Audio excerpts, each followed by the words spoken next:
Who am I? My name is Aida Leal. I am 24 years old. Who am I?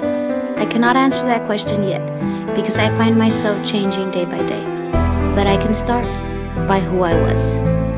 I grew up in the small town of San Juan, at the southern tip of Texas, near a Mexican border. My parents divorced when I was 12. After the divorce, my mother became an alcoholic, and I quickly became the caretaker of my younger siblings, something that made me grow rather quickly.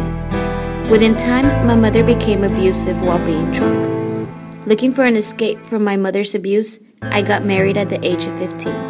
Like most young marriages, it was a complete failure. Fortunately, no children came from that marriage. I guess I never learned my lesson about dating bad men. A year later, I started dating a well-known drug dealer from Atlanta, and by the age of 20, we decided to move in together. Once in Georgia, I quickly became involved in his illegal activities, and within 6 months, I had become a full-blown heroin addict. Heroin took complete control over me. I stopped talking to my parents and lived in full isolation. At that point in my life, there was nothing more important than my fix. I lived and yet pushed myself to die for that high. This horrible drug enslaved me for 2 years. Towards the end of my addiction, I remember looking at myself in the mirror and not recognizing the person I saw. I would ask myself, when would I be that I once was? When will the joy return to my face and once again be free from the chains of this poisoning drug? In February 11th of 2013, I was arrested in Fulton County, Georgia. This event changed my life forever and freed me from my path to self-destruction. I spent 2.5 months between Forsyth and Hall County jails. Although it might not sound like much time, for me it was enough to realize who I was and who I wanted to be. Many sleepless nights became the foundation on which I laid my deepest thoughts and concerns. Like many others, I searched in the Bible for answers. I always seemed to end up with more questions than answers though. In my head, there had to be a logical explanation, and in my heart, there had to be something more out there. The whole universe could not have been made in just mere 7 days. I could not and will not accept to believe something will come to us through just prayer. I became aware that when we really want something, we should chase it. A God does not fail us.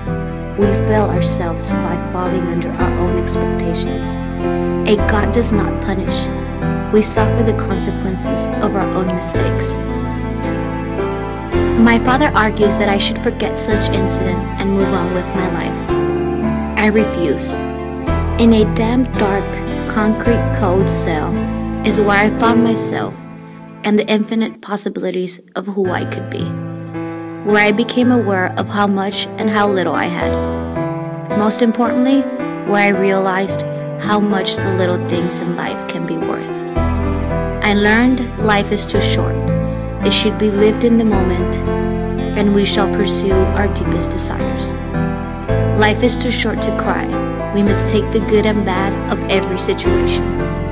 I wish I could say I did this alone, but truth be told, no one can. My father is my biggest motivation. Although he never condones too many of my activities, he has always been there to help me pick up the broken pieces. He has pushed me and sacrificed so much to send me to college. He is my drive because I want his sacrifices to pay off. More than anything, I want to make him proud. I live to make my family happy.